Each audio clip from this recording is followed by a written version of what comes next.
복식은 조선시대 때 무덤에서 시신과 함께 발견된 의복들을 말하는데요. 고려시대 때는 불교 문화가 중심이었기 때문에 화장을 하거나 돌로 깎아서 무덤을 만드는 방식이었기 때문에 옷이 출토되는 경우가 없었고, 조선시대 때 사대부들은 경비도 적게 들고 인력도 적게 드는 회경묘를 무덤을 만드는 방식으로 사용하자라고 제의를 하게 됩니다. 1400년대부터 이제 대신들의 무덤을 회경묘로 사용하게 되는데, 회경묘를 만드는 방법이 특이하기 때문에 지금의 출토 유물을 볼 수가 있게 되었습니다.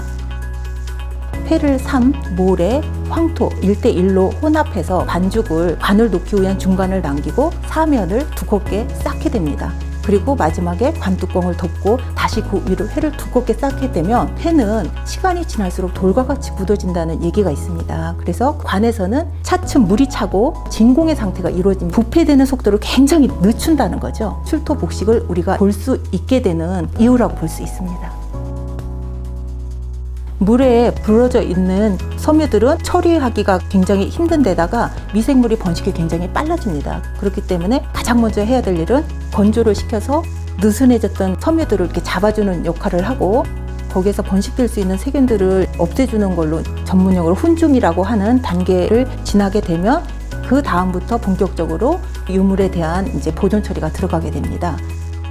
저희가 가장 또 중요하게 생각하는 부분이 그 당시에 꼭 있어야 될 주름이라든지 또 뭐 글씨가 있을 수도 있고 또 색이 이염될 수도 있고 여러 가지 것들을 고려해서 물 세척을 할 것인가 아니면 건조된 상태 그대로에서 건식 세척을 할 것인가를 또 결정을 하게 됩니다. 모든 치수와 또 색상이라든지 조직이라든지 무게 같은 것을 미리 측정을 하고 붓을 사용한다든지 나무 핀셋을 사용한다든지 해서 거기에 붙어있는 딱딱한 오염물이라든지 섬유 조각들을 분리해내는 작업이 가장 1차적인 작업입니다.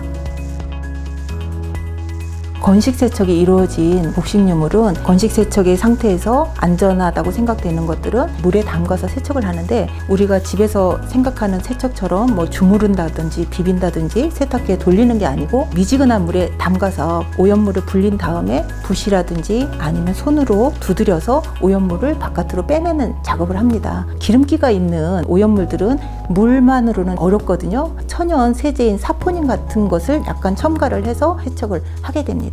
그리고 세척한 유물은 망이 있는 곳에 놔서 물이 자연스럽게 빠지게 하고, 물이 또 오래 남아있을 경우에는 곰팡이가 쓸 수도 있고 다른 문제가 발생할 수 있기 때문에 그 한지로 물을 뺀 다음에 이제 이동을 해서 전체적인 형태도 피고 주름도 제거해서 온전한 형태를 이제 만들어주는 게 습식 세척의 이제 마무리 단계입니다. 다음 단계는 훼손된 유물에 대한 보수 단계인데요. 전체적인 형태를 만들어주기 위해서 안에 지금의 현대천을 유물의 색과 동일하게 염색을 해서 데워서 바느질을 하는 방법을 사용을 합니다. 바느질할 때는 가장 얇은 실과 가장 얇은 바늘을 사용해서 최대한 유물의 훼손이 안 가도록 그런 바느질을 선택을 하고요. 이제 완전하게 그 형태를 갖춘 옷은 저희가 실측 작업과 색을 맞춘다든지 아니면 문양을 딴다든지 전체적인 형태들을 다 기록에 남겨두는 작업을 합니다.